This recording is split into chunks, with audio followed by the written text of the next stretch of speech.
Palavra da Verdade, com Hernandes Dias Lopes. Meus irmãos, minhas irmãs, que bênção estar aqui com vocês, essa linda igreja viva do Senhor Jesus Cristo. Abra sua Bíblia comigo, por favor, no Evangelho de Cristo, conforme o relato de João, no capítulo 21. Evangelho segundo o registro de João, capítulo 21, versos de 1 a 19. De 1 a 19.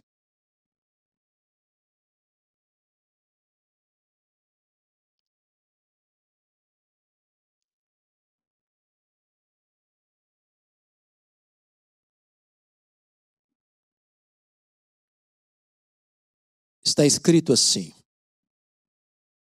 Depois disto, tornou Jesus a manifestar-se aos discípulos junto do mar de Tiberíades, e foi assim que ele se manifestou.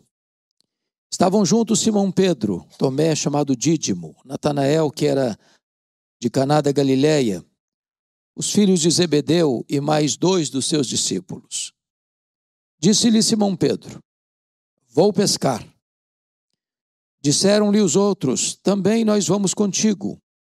Saíram e entraram no barco, e naquela noite nada apanharam. Mas ao clarear da madrugada estava Jesus na praia.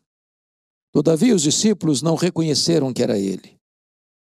Perguntou-lhes Jesus: Filhos, tendes aí alguma coisa de comer? Responderam-lhe: Não. Então lhes disse: Lançai a rede à direita do barco e achareis. Assim fizeram e já não podiam puxar a rede, tão grande era a quantidade de peixes. Aquele discípulo a quem Jesus amava disse a Pedro: É o Senhor. Simão Pedro, ouvindo que era o Senhor, cingiu-se com sua veste, porque se havia despido, e lançou-se ao mar. Mas os outros discípulos vieram no barquinho puxando a rede com os peixes, porque não estavam distantes da terra, senão quase 200 côvados, aproximadamente 100 metros. Ao saltarem em terra, viram ali umas brasas e em cima peixes, e havia também pão. Disse-lhes Jesus: Trazei alguns dos peixes que acabastes de apanhar. Simão Pedro entrou no barco e arrastou a rede para a terra, cheia de 153 grandes peixes. E não obstante serem tantos, a rede não se rompeu. Disse-lhes Jesus: Vinde, comei. Nenhum dos discípulos ousava perguntar-lhe: Quem és tu? Porque sabiam que era o Senhor. Veio Jesus, tomou o pão e lhes deu, e de igual modo o peixe. Já era esta a terceira vez que Jesus se manifestava aos discípulos, depois de ressuscitado dentre os mortos. Depois de terem comido, perguntou Jesus a Simão Pedro: Simão, filho de João, amas-me mais do que estes outros? Ele respondeu: Senhor, sim, Senhor, tu sabes que te amo. Ele lhe disse: Apacenta os meus cordeiros. Tornou a perguntar-lhe pela segunda vez: Simão, filho de João, tu me amas? Ele lhe respondeu: Sim, Senhor, tu sabes que te amo. Jesus lhe disse: Pastorei as minhas ovelhas. Pela terceira vez, Jesus lhe perguntou: Simão, filho de João, tu me amas? Pedro entristeceu-se por ele lhe ter dito pela terceira vez: Tu me amas? E respondeu-lhe: Senhor, tu sabes todas as coisas. Tu sabes que eu te amo. Jesus lhe disse: Apacenta as minhas ovelhas. Em verdade te digo que quando eras mais moço, tu te cingias a ti mesmo e andavas por onde querias. Quando, porém, fores velho, estenderás as mãos, e outro te cingirá e te levará para onde não queres. Disse isso para significar com que gênero de morte Pedro havia de glorificar a Deus. Depois de assim falar, acrescentou-lhe: Segue-me. Até aqui. Eu quero pedir permissão a vocês para só voltar nesse texto já no final da minha fala. Meu propósito nesta noite é apresentar a vocês o apóstolo Pedro. Quem é este homem? Que foi um discípulo de Jesus. que foi um apóstolo de Jesus, que pregava e os corações se derretiam, que orava pelos enfermos e eles eram curados. Quem é este homem que abriu a porta do evangelho para judeus e gentios? Este homem talvez é o maior emblema de quem é o ser humano. Este homem era filho de João, irmão de André, que nasceu em Betsaida, casado, pescador, empresário de pesca, que viveu e trabalhou ao longo da sua vida ao redor deste lago, deste mar chamado Mar da Galileia, encurralado pelas montanhas de Golã, pelas montanhas da Galileia. Quem é este homem? Este homem é um símbolo da nossa natureza controvertida, complexa, difícil de entender. Um homem de muitos avanços e recuos, de muitas escaladas e muitas quedas. Um homem que tinha uma precisão claríssima de quem era Jesus. Quando Jesus pergunta, e vós, quem dizeis que eu sou? Ele responde pelo grupo, tu és o Cristo, o Filho do Deus vivo. Para em seguida reprovar Jesus. E Jesus olhar para ele e dizer, arreda Satanás, não cogita das coisas de Deus, apenas das coisas dos homens. Este homem capaz de uma fé robusta, a ponto de dizer para Jesus, se és tu, Senhor, manda-me ir ter contigo por sobre as águas. E Jesus diz, vem, Pedro. Daqui a pouco, ele começa a olhar para a força do vento, teve medo e naufraga. Este homem, com a coragem insólita, a ponto de dizer para Jesus, ele que todos te abandonem, eu jamais estou pronto a ir contigo para a prisão e para a morte. Para em seguida negar covardemente a Jesus 3 vezes. Quem é este homem? Este homem está aqui nesta noite. Este homem mora debaixo da nossa pele. O sangue deste homem corre em nossas veias. O coração deste homem bate em nosso peito. Você e eu somos Pedro. E o milagre que Jesus fez na vida de Pedro pode fazer nesta noite, na sua vida, na minha vida, na nossa vida. Vamos observar a jornada desse homem com Jesus. E tudo começa lá em Lucas 5, quando diz a Bíblia que Jesus ensinava uma multidão à beira do mar da Galileia. E os discípulos, ou melhor, os pescadores, acabavam de chegar de uma pescaria inglória, infrutífera. Pescaram a noite toda e não pegaram nada. Estavam lavando as redes.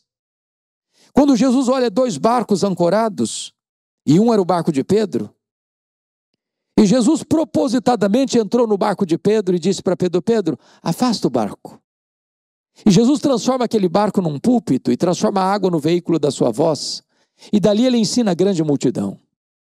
Então Jesus disse para Pedro, Pedro, vá para o fundo, faze-te ao largo e lançai as vossas redes para pescar.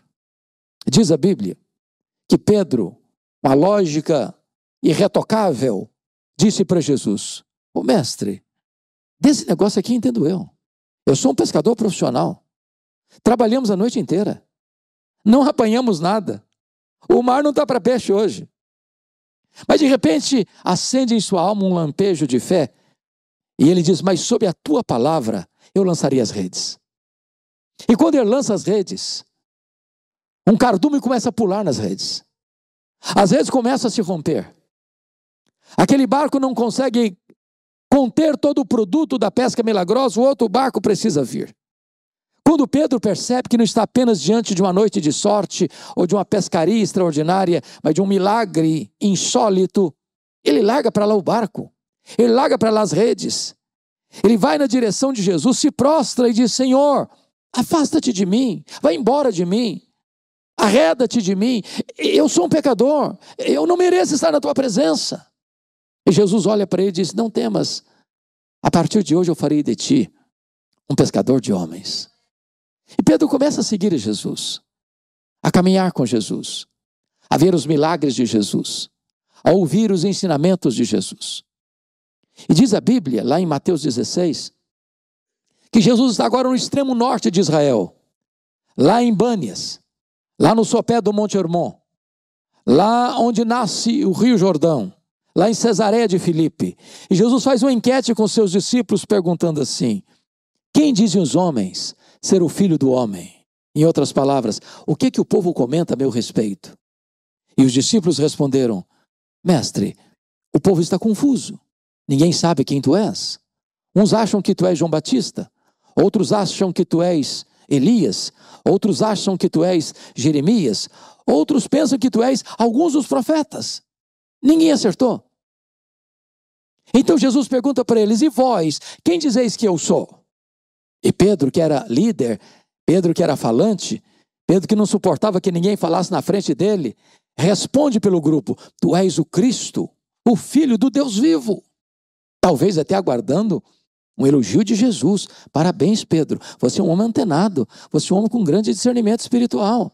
Mas não foi o que Jesus disse. Jesus disse assim: bem-aventurado és, Simão Barjonas, porque não foi carne e sangue quem tu revelaram, mas o meu Pai que está nos céus. Em outras palavras, ô Pedro, não pense em você, que você sabe quem sou eu, porque você tem maior capacidade que os outros. Você só sabe quem sou eu, Pedro, porque o Pai me revelou para você. Porque se o Pai não tivesse me revelado para você, como os outros, você também não saberia quem eu sou. E Jesus engata e diz assim: eu também te digo que tu és Pedro, e sobre esta pedra eu edificarei a minha igreja, e as portas do inferno não prevalecerão contra ela. Está aqui em Mateus 16, 18, um dos textos mais importantes da Bíblia, de cuja correta interpretação depende o futuro do cristianismo. A pergunta é: quem é a pedra sobre a qual a igreja está edificada? Há 3 posições ao longo da história da igreja. A primeira delas, subscrita hoje por mais de 800 milhões de pessoas, é que Pedro é a pedra sobre a qual a igreja está edificada. Há uma frase em latim que diz: ubi Petros, ibi ecclesia. Onde está Pedro? Aí está a igreja. A segunda interpretação é que a pedra sobre a qual a igreja está edificada é a declaração de fé: tu és o Cristo, o Filho do Deus vivo. Onde essa declaração for feita, aí está o fundamento da igreja. Mas a terceira posição, eu penso, que aceita e abraçada por todos nós, se não pela maioria de nós aqui nesta noite, é que o próprio Jesus, o próprio Cristo, é a pedra fundamental sobre a qual a igreja está edificada. O texto nos leva a essa compreensão, se não vejamos. Há na língua grega uma espécie de trocadilho entre a palavra Pedro e a palavra pedra. Pedro é Petros, pedra é Petra.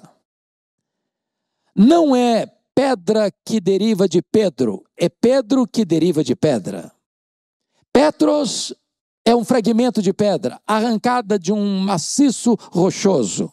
Petra é uma rocha inabalável. Metáfora usada na Bíblia apenas para Deus.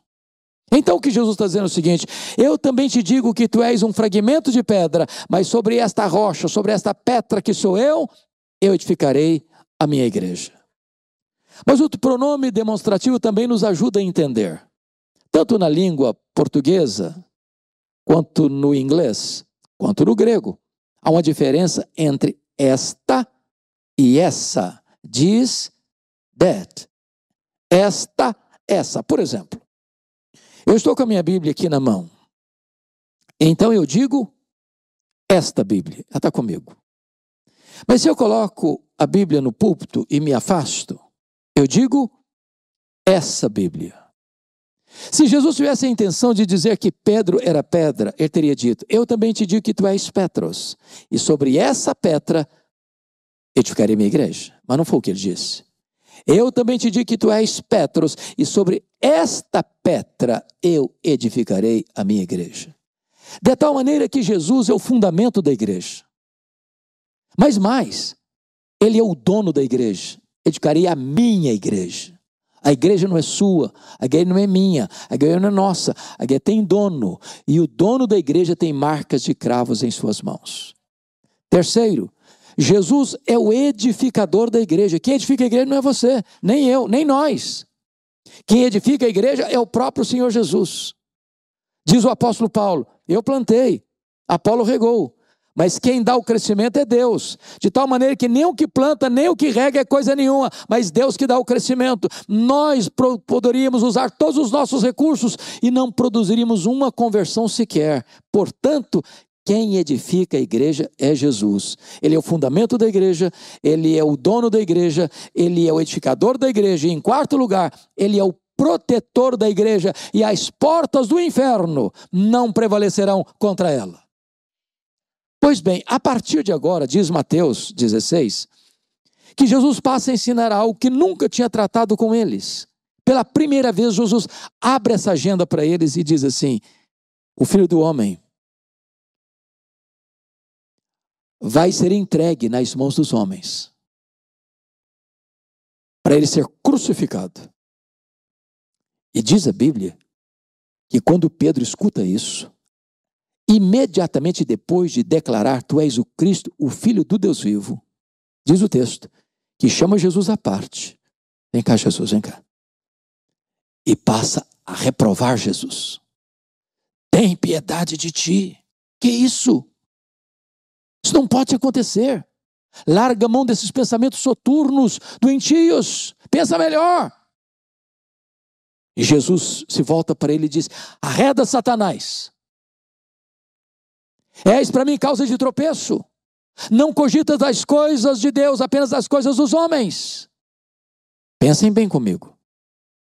Se a igreja estivesse edificada sobre Pedro, ela estaria edificada sobre areia movediça. Mas bendito seja Deus, a igreja está edificada sobre a rocha que não se abala.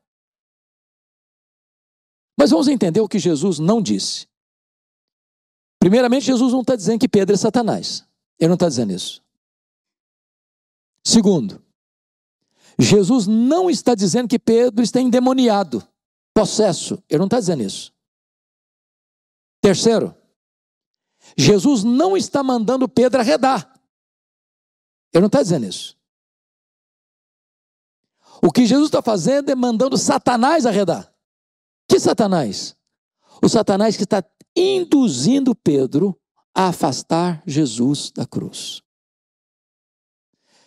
Arreda, Satanás. Pedro fica. Pedro é discípulo.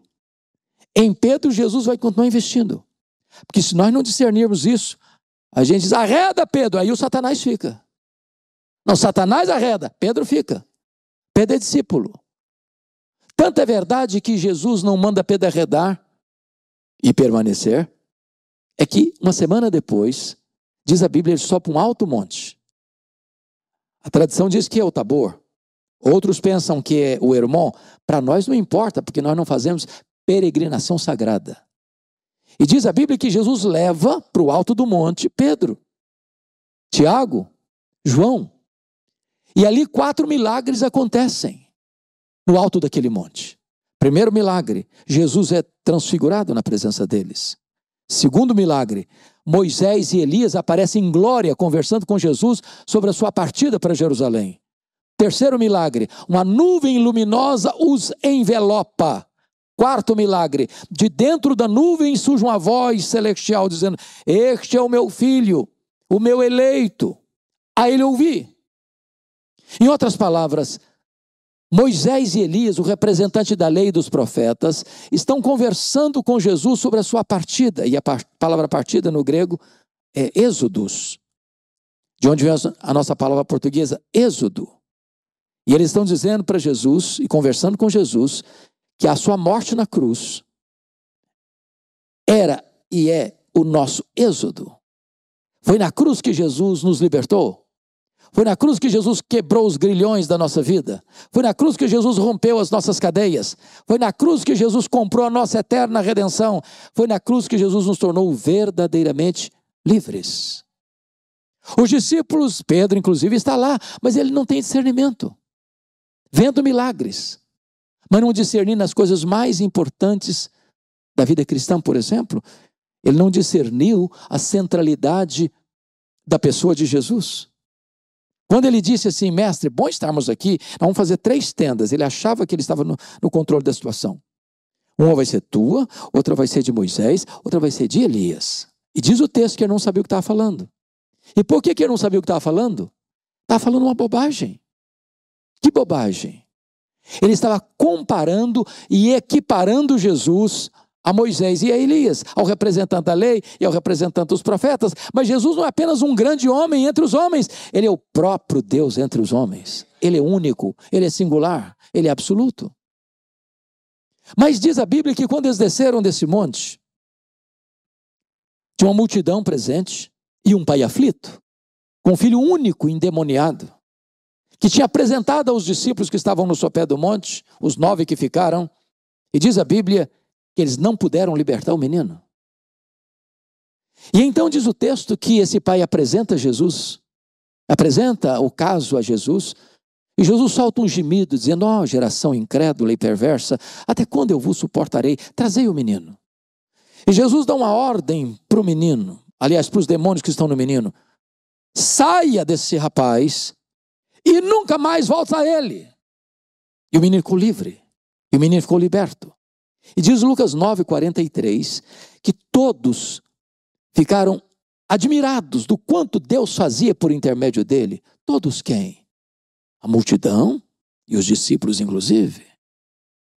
E aí Jesus percebe que os discípulos estão embarcando numa canoa furada, a mesma que ocorria lá em João 6, quando Jesus multiplicou pães e peixes, vieram aquelas multidões para pressionar Jesus, para arrebatar Jesus e fazer dele um Messias político, um rei. E Jesus tira os discípulos de cena, manda os discípulos embarcar e ir para o outro lado, enquanto ele ficou despedindo as multidões. E Jesus percebe que mais uma vez os discípulos estão seduzidos por essa agenda. Então Lucas 9:44 diz assim, Jesus olha para os discípulos, não para a multidão, e diz, fixai nos vossos ouvidos as seguintes palavras, o Filho do Homem vai ser entregue nas mãos dos homens. O que Jesus está dizendo? O que ele está falando? O que ele está falando é o seguinte, não pensem vocês que eu vou mudar minha agenda. Não pensem vocês que eu vou abraçar essa proposta de ser apenas um Messias político para resolver os problemas de vocês do aqui e do agora, curar os enfermos, libertar os cativos, purificar os leprosos, ressuscitar os mortos. Não. Eu estou indo para a cruz, entendam isso. É para a cruz que eu vou, porque é lá que eu vou libertar vocês, é lá que eu vou tornar vocês verdadeiramente livres. Mas Lucas 9:45 diz que os discípulos não entenderam isso. Então eles caminham para Jerusalém. E Jesus tinha alertado que ele ia subir para Jerusalém para ser entregue nas mãos dos principais sacerdotes e escribas para ser crucificado.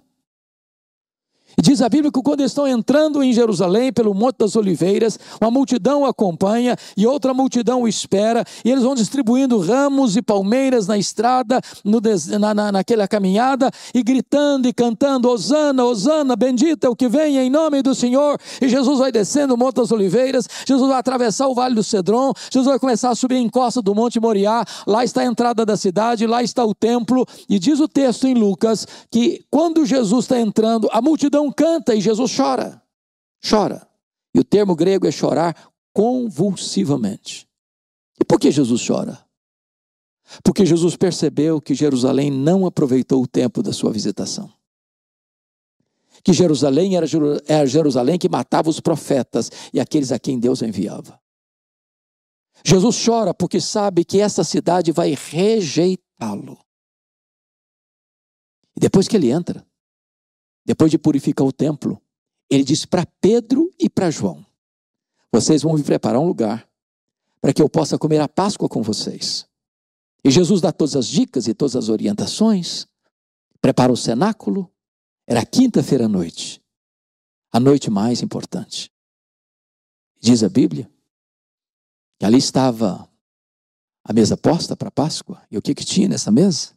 Cordeiro assado, pães sem fermento, ervas amargas, vinho, e ao lado, uma bacia com água, uma toalha.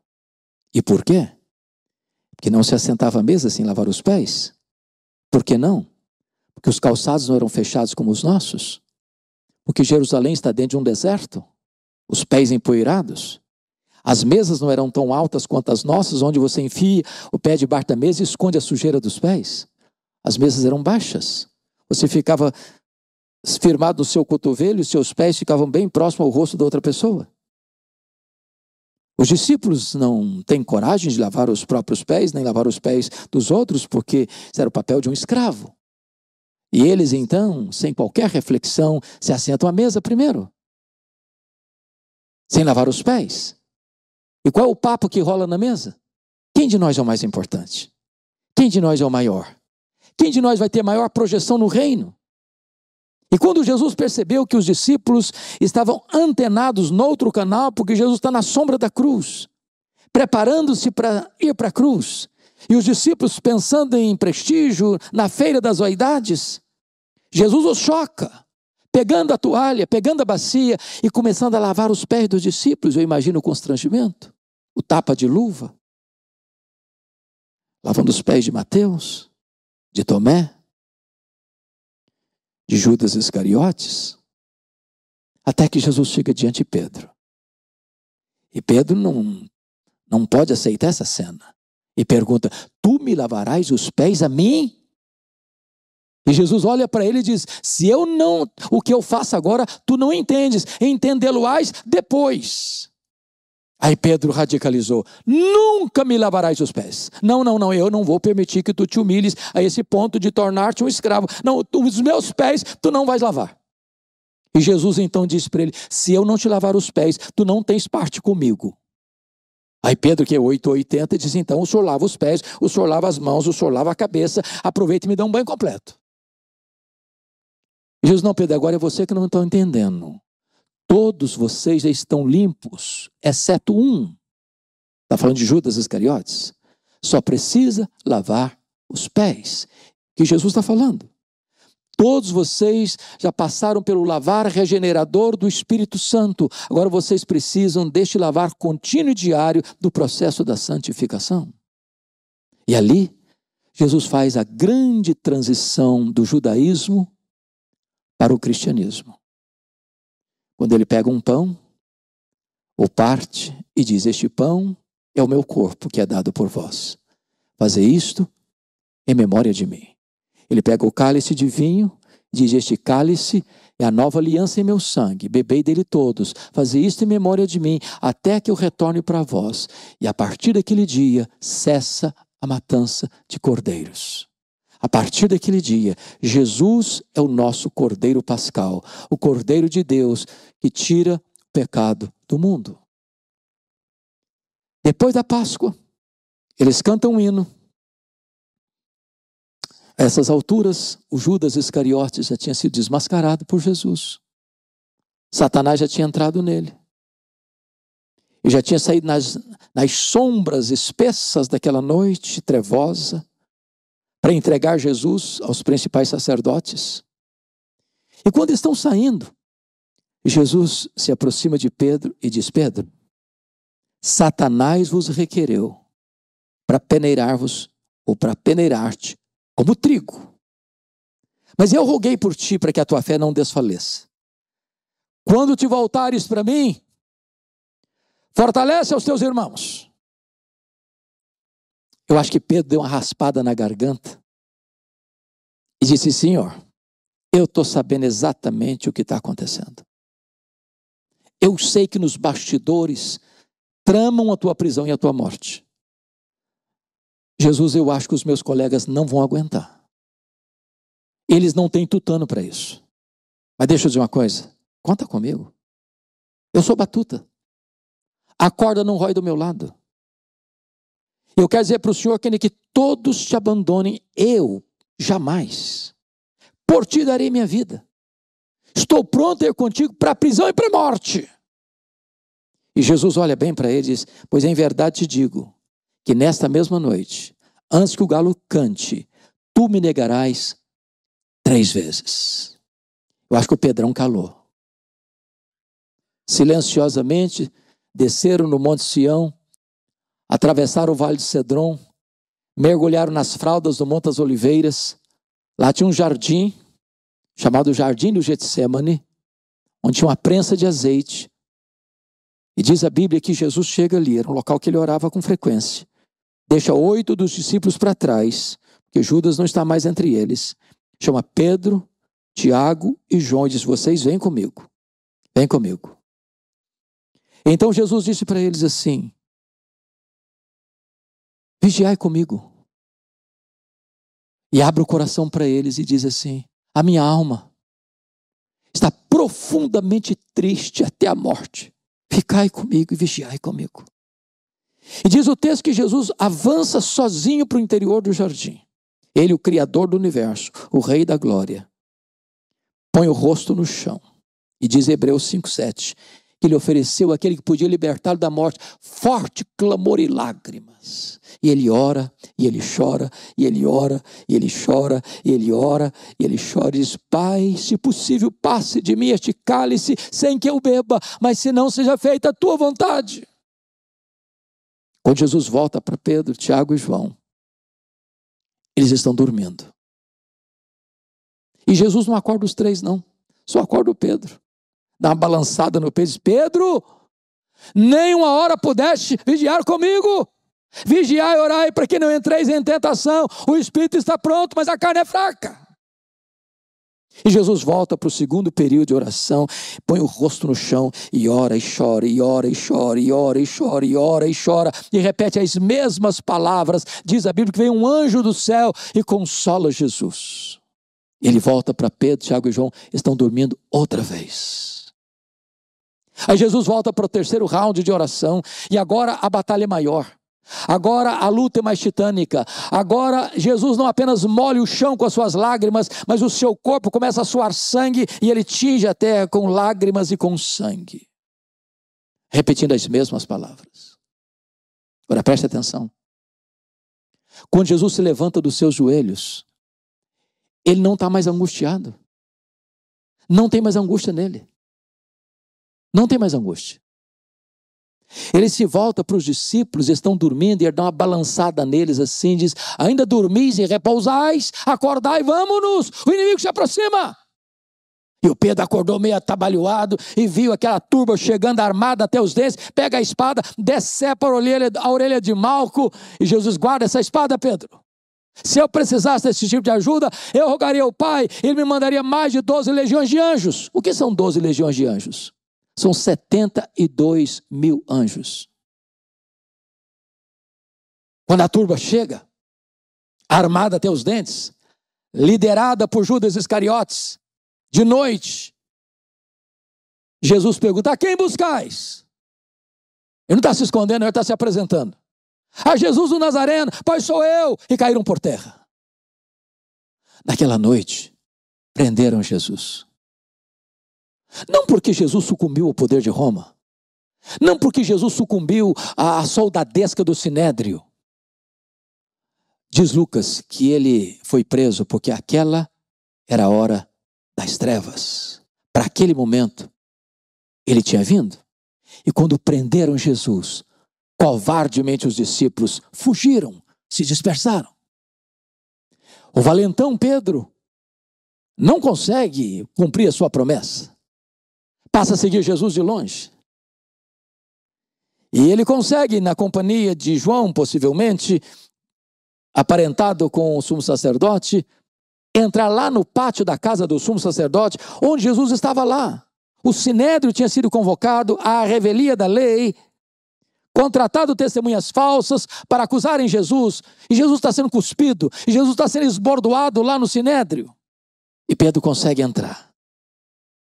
Fica lá no pátio, tem uma fogueira, a noite está fria, e Pedro fica esquentando lá um pouquinho. Quando passa uma criada do sumo sacerdote, olha bem para ele, no lusco-fusco da noite, e diz: tu também estavas com ele, o Galileu. E Pedro responde: eu não sei o que dizes, diante de todo mundo. Aqui não está bom mais, ele vai lá para o alpendre. Tenta se esconder lá. Passa outra criada, dá uma olhada bem para ele, olha de novo e diz para as pessoas ao redor: aquele lá também é discípulo dele, o Nazareno. Diz a Bíblia que o Pedro agora não nega apenas: eu juro que eu não sei o que diz, eu juro que eu não conheço esse homem. Daqui a pouquinho, as pessoas que estavam ali ao redor, talvez alguns daqueles que foram lá prender Jesus, olham bem para Pedro, que não consegue ficar calado nem nessas horas, e diz: o teu modo galileu, esse sotaque nortista seu, é indisfarçável, você é discípulo dele mesmo. E agora diz a Bíblia que ele não apenas nega, ele não apenas jura, ele fala impropérios, ele blasfema, ele fala palavrão, ele diz: eu não sei o que diz, eu não conheço esse homem. E nessa hora o galo cantou.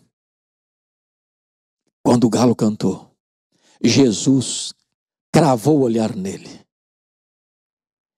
Ele desatou a chorar. E ele saiu dali chorando amargamente, naquela noite trevosa, chutando pedras no meio daqueles olivais. Foi para casa, talvez alagando o seu leito com as suas lágrimas. Naquela noite Jesus foi cuspido, esbordoado, acusado de blasfêmia contra Deus e conspiração contra César, e Pedro não estava lá. Quando sexta-feira o dia amanheceu, o Sinédrio se reúne às pressas para enviar Jesus ao governador romano Pôncio Pilatos, e Pedro não estava lá. Ali no pretório romano, Jesus foi humilhado, vilipendiado, espancado, e Pedro não estava lá. Jesus foi condenado à pena de morte, morte de cruz, e Pedro não estava lá para ajudar Jesus a carregar a cruz. Foi preciso que um outro Simão Cirineu, ajudasse Jesus a levar a cruz. 9h da manhã, Jesus foi crucificado. Somente João estava presente na crucificação de Jesus, dos apóstolos. Pedro estava acovardado com medo. 3h, Jesus morre. Pedro não estava lá, sequer para dar um sepultamento digno a Jesus. Então, Jesus é sepultado. Não consta nem que João estivesse lá. Apenas as mulheres da Galileia estavam lá, vendo onde e como Jesus foi sepultado. Sábado, o silêncio da morte. Pedro e seus colegas estão trancados com medo dos judeus. Domingo de manhã, não são os apóstolos, são as mulheres da Galileia que vão ao túmulo levar aromas. E quando chegam, a surpresa, a pedra está rolada. Elas olham, o túmulo está aberto. Elas entram, o túmulo está vazio. Elas saem, um anjo pergunta para elas: mas o que vocês vieram fazer aqui? Procurar entre os mortos aquele que está vivo? Ele não está mais aqui não, ele ressuscitou. E tem um recado aqui: ide dizei aos seus discípulos e a Pedro que ele irá adiante de vós para Galileia, lá o vereis como ele vos disse. Oh, mas por que o nome do Pedro? Ele era um discípulo. Por que o destaque do nome dele? É porque Jesus sabia que Pedro não se sentia mais discípulo. Pedro, Petros, fragmento de pedra, mentira, apenas pó e nada mais. Pedro desistiu de Jesus, mas Jesus não desistiu de Pedro.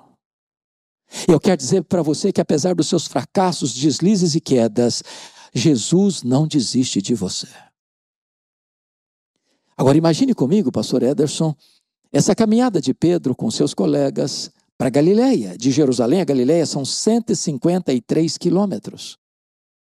Eu imagino que cada passada que Pedro dava era uma fisgada na alma, era uma martelada na consciência, e eu acho que ele foi caminhando e pensando assim: quando Jesus se encontrar comigo, ele vai me quebrar todinho, ele vai me arrebentar. Ele vai dizer para mim que eu sou um fracasso, que eu sou um covarde, e eu sou mesmo. Quando ele chega lá, na Galileia, Jesus não está lá. Jesus não está lá. Aí ele diz para os seus colegas assim: eu vou pescar. O que significa isso? Preciso ganhar um troco? Fazer um higiene mental? Não. Ele está dizendo: acabou para mim. Fim de linha para mim. Eu vou voltar para o passado. Eu vou voltar para as redes. Eu vou voltar para a pescaria. Não tem mais futuro para mim. Não tem mais sonhos para mim. Não tem mais projeto para mim. Acabou. Acabou. Agora preste atenção. Temos que orar mais pelos líderes. Sabe por quê? Liderança é influência. Um líder nunca é neutro. Ou ele é uma bênção, ou ele é uma maldição. Porque Pedro era um líder. Os outros disseram, nós também vamos contigo. Só que naquela noite eles não pegaram nenhuma piaba. A noite inteira, nada. E eles estão voltando na madrugada com as redes vazias e com o coração empapuçado de frustração. E tem alguém lá na praia, andando, está de noite ainda, está escuro ainda, a luz do dia não chegou ainda, e essa pessoa está lá na praia, e eles estão a 100 metros da praia. E aquele que está lá na praia, olha para eles lá no barco, e diz, covardes! Foi assim? Foi assim? Não. Filhos! Para um bando de covardes, de medrosos. Tem nessa palavra mais de uma tonelada de graça. Filhos! É assim que ele trata você, é assim que ele trata a mim, diante dos nossos fracassos, das nossas mazelas, das nossas quedas, ele nos trata como filhos. Tens aí alguma coisa de comer? Não! Lançai a rede à direita do barco e achareis. Aquele a quem servimos nesta noite domina os céus, domina a terra, domina o mar. Aquele a quem servimos nesta noite e empurrou um cardume de peixes selecionados para o lado direito do barco. E quando ele lança a rede, meus amados irmãos, começa a pular aqueles peixes enormes na rede. E o João, que é mais sensitivo, disse, Pedro, Pedro, ele chegou, Pedro, é ele mesmo, ele está aqui, Pedro. E diz a Bíblia que quando Pedro percebeu isso, ele largou para lá o barco, ele largou para lá as redes, ele largou para lá os peixes, nadou 100 metros, eu acho que com o coração acelerado, pensando, agora ele vai me quebrar todinho, ele vai me arrebentar todo, ele vai me dizer que eu sou um covarde. Quando ele chega, ele toma um susto, porque ele encontra na praia uma fogueira. Uma fogueira. Só tem 2 lugares na Bíblia, no Novo Testamento, onde aparece a palavra fogueira. Foi onde Pedro negou Jesus e onde Pedro foi restaurado por Jesus. Jesus plantou aquela fogueira ali para recordar a Pedro a cena da sua queda, reconstituir o crime da sua covardia. E Jesus está botando aquela fogueira ali para dizer, Pedro, na mesma geografia que você caiu, eu vou levantar você. Na mesma geografia que você me negou, você vai ter a oportunidade de me confessar. Na mesma geografia que você foi um fracasso, eu vou fazer de você uma bênção para o mundo. Pedro, sabe por que eu botei essa fogueira aqui? Para dizer para você que a minha graça é maior do que o seu pecado. Depois que Jesus alimentou os discípulos, ele se volta para Pedro e faz uma pergunta muito particular. Simão, filho de João, tu me amas mais do que estes outros? Uai, Jesus, eu não estou te entendendo. Por que deveria eu amar-te mais do que os outros? Não basta me amar-te igual aos outros? Por que Jesus fez essa pergunta? Porque lá atrás o Pedro havia dito, ainda que todos te abandonem, eu jamais. Sabe o que ele está dizendo? Senhor, eu sou mais leal do que os outros. Eu sou mais crente do que os outros. Eu sou mais forte do que os outros. Eu sou mais leal do que os outros. O que Jesus está perguntando para ele é o seguinte, Pedro, você ainda pensa a mesma coisa a seu respeito? Você acha mesmo que você é melhor que os outros? Você acha mesmo que você é mais leal do que os outros? Você acha mesmo que você me ama mais que os outros, Pedro? Pedro respondeu, Senhor, tu sabes que eu te amo. Então, Pedro, apacenta os meus cordeiros. Aí Jesus pergunta a segunda vez, Simão, filho de João, tu me amas? Agora não pergunta se ama mais, só pergunta se ama. Pedro respondeu, sim, Senhor, tu sabes que eu te amo, então pastoreia as minhas ovelhas. Aí Jesus pergunta a terceira vez, Simão, filho de João, tu me amas? E ele ficou triste a terceira vez. E respondeu: Senhor, tu sabes todas as coisas. Tu sabes que eu te amo. A pergunta é: por que Jesus perguntou 3 vezes? É óbvio. Óbvio. Porque ele negou 3 vezes. Mas o que significa isso? Significa que para cada queda de Pedro, a graça é suficiente. A graça é suficiente. A graça é suficiente para levantar. Talvez você caiu uma vez, fracassou a segunda vez, está quebrado porque pela terceira vez você caiu. E Jesus está aqui hoje dizendo: pois a minha graça é suficiente, a minha graça é suficiente, a minha graça é suficiente para levantar você nesta noite. Agora notem, há uma riqueza nesse texto que na língua portuguesa é impossível traduzir. Vocês sabem que na língua grega, nesse texto foram usadas 2 palavras. O verbo agapao e o verbo filéu. Da palavra ágape e da palavra filia. Ágape é o amor que dá a vida pelo outro, que morre pelo outro, que se sacrifica pelo outro. Filia é o amor de amizade, de onde vem a nossa palavra, por exemplo, filosofia, sabedoria. É aquele amor apenas que gosta do outro. Agora vamos entender o que aconteceu. Quando Jesus perguntou a primeira vez para Pedro, ele usou o verbo agapao. E Jesus pergunta: Petros, agapas-me? Tu me amas com amor ágape? Tu me amas a ponto de dares tua vida por mim? Tu me amas a ponto de morreres por mim? Pedro não respondeu essa pergunta. O que Pedro respondeu foi outra coisa. Pedro respondeu para Jesus: Filose. Filose. Sabe o que ele disse? Jesus, amor ágape eu não tenho. Eu não estou preparado para morrer por ti. Eu não tenho coragem de dar minha vida por ti. Eu apenas gosto de ti. E respondeu: Filose. Na segunda pergunta, Jesus usou o mesmo verbo. Petros, agapas-me. Tu me amas com amor ágape. Tu me amas com amor sacrificial. Tu me amas a ponto de dares tua vida por mim, de morreres por mim. Pedro não respondeu essa pergunta. O que ele respondeu foi: Senhor, amor ágape eu não tenho. Eu não tenho coragem de morrer por ti. Eu não estou pronto a dar minha vida por ti. Eu apenas gosto de ti. E respondeu: Filose. Filose. Por que o Pedro ficou triste assim a terceira vez? Porque Jesus mudou a pergunta. Jesus usou na terceira pergunta o mesmo verbo que Pedro tinha usado nas 2 primeiras respostas. Então Jesus pergunta para ele assim: Petros, fileis-me. Pelo menos tu gostas de mim? Aí Pedro ficou triste. E disse: Senhor, tu sabes todas as coisas. Tu sabes que eu te amo. Lição aprendida. Quando você, confiando em você mesmo, diz para Jesus que vai morrer por ele, dar sua vida por ele, você pode fracassar, como Pedro fracassou. Mas quando você reconhece que você não tem poder em você mesmo, aí Deus, o Espírito Santo, capacita você para dar a sua vida por Jesus.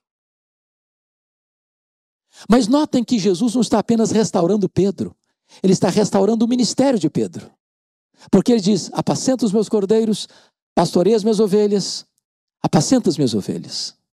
Talvez eu esteja falando aqui nesta noite para algumas pessoas que já foram gente de linha de frente, gente de liderança, gente que estava com a mão no arado, que talvez por uma razão ou outra na vida, um fracasso ou outro na vida, largou a mão do arado,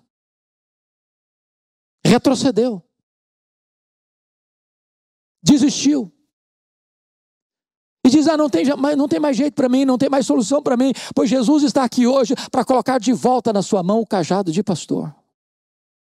Para você retomar. E a única exigência que Jesus Cristo faz para restaurar você é a pergunta: você me ama? Você me ama? Você me ama? Se você ama Jesus, é hora de recomeçar. Pois bem, queridos, notem comigo que depois que Jesus restaura Pedro, restaura o ministério de Pedro, é maravilhoso. Pedro não é mais o mesmo homem. A partir daqui, Pedro não é mais o mesmo homem.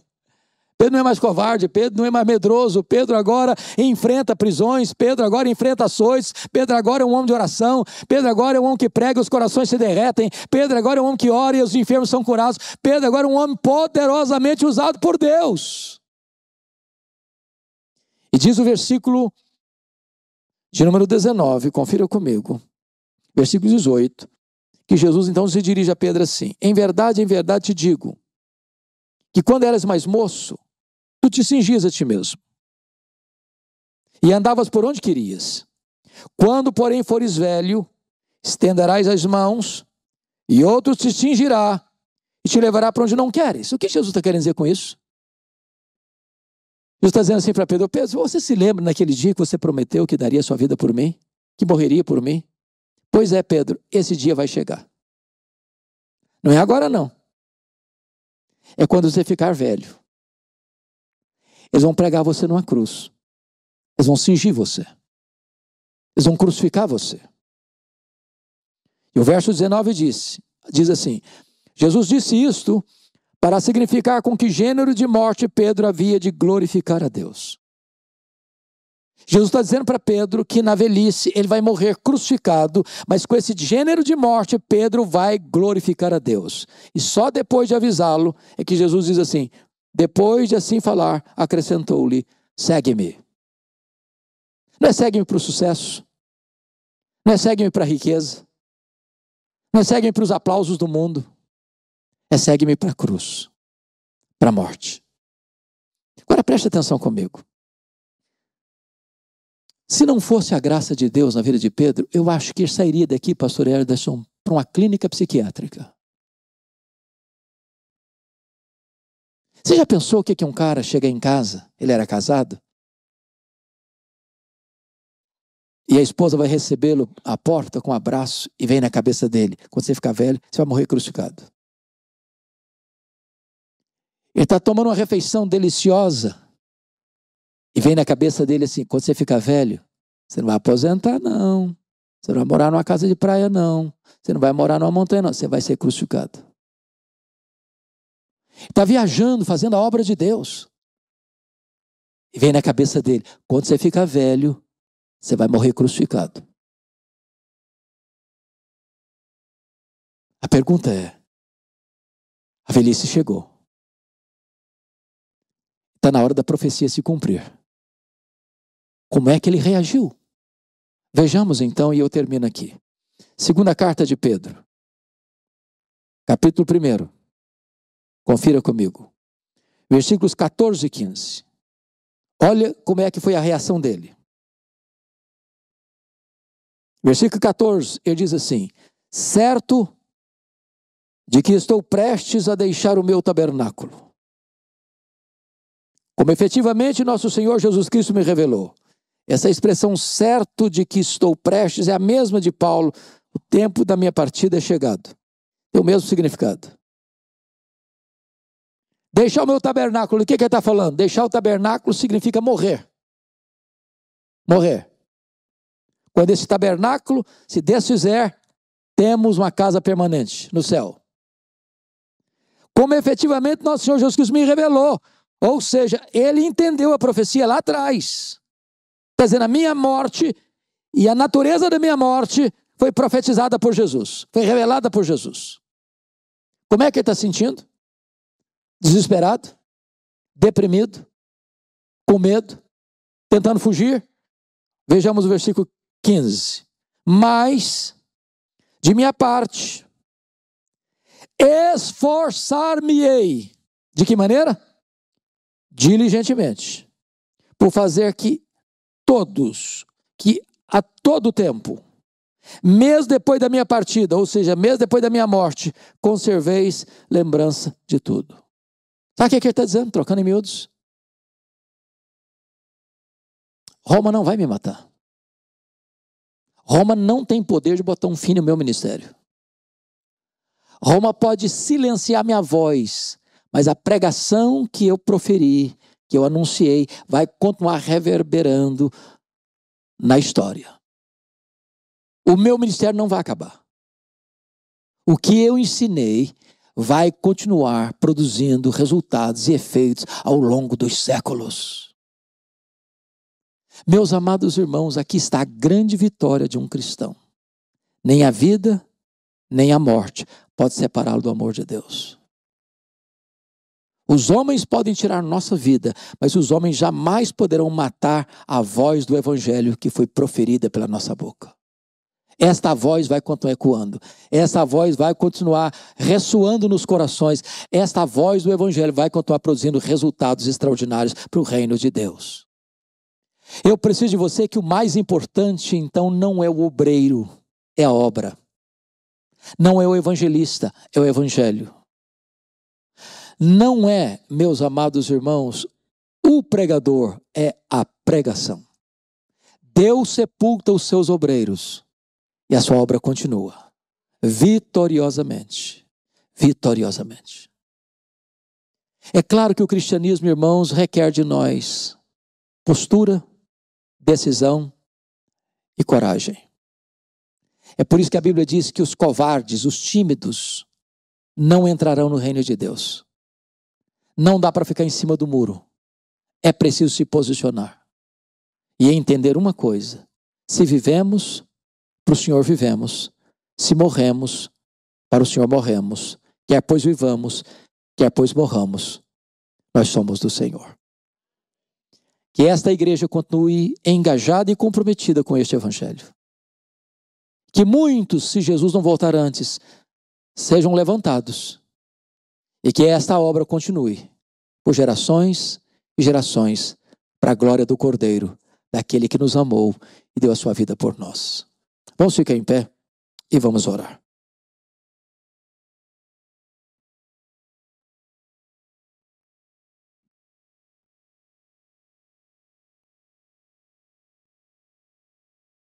Eu disse no começo desta mensagem que Pedro está aqui.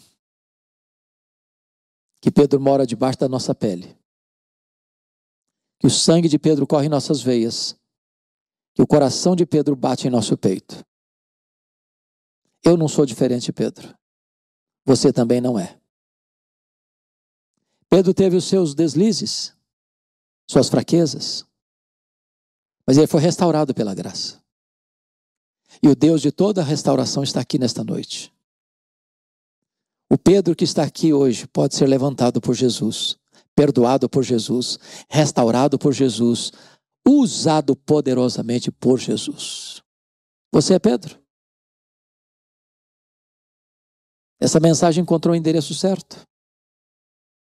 Coloque a sua vida nas mãos deste Deus Todo-Poderoso e volte para casa hoje, restaurado pelo Senhor, para a glória de Deus. Receba o nosso tributo de gratidão, Deus, pela Tua palavra, que é viva, poderosa e eficaz. Receba a nossa gratidão por esta igreja, que por anos tem anunciado o Evangelho, com fidelidade e zelo. Receba a nossa gratidão pela vida do pastor Ederson, por toda a liderança que o acompanha no pastoreio deste rebanho. E receba a nossa gratidão por todas as pessoas que compõem esta igreja. Receba a nossa gratidão pelos irmãos e amigos que visitam esta igreja nesta noite. Tu nos conheces como ninguém pode nos conhecer. Tu sabes as áreas da nossa vida que nesta noite precisa de um toque da Tua mão, de um toque da Tua restauração. Tu és o Deus que tem prazer na misericórdia. Tu és rico em perdoar. Que nesta noite os corações se dobrem, se rendam a Ti e saiam daqui restauradas por Ti, para o louvor da Tua glória. Em nome de Jesus. Amém.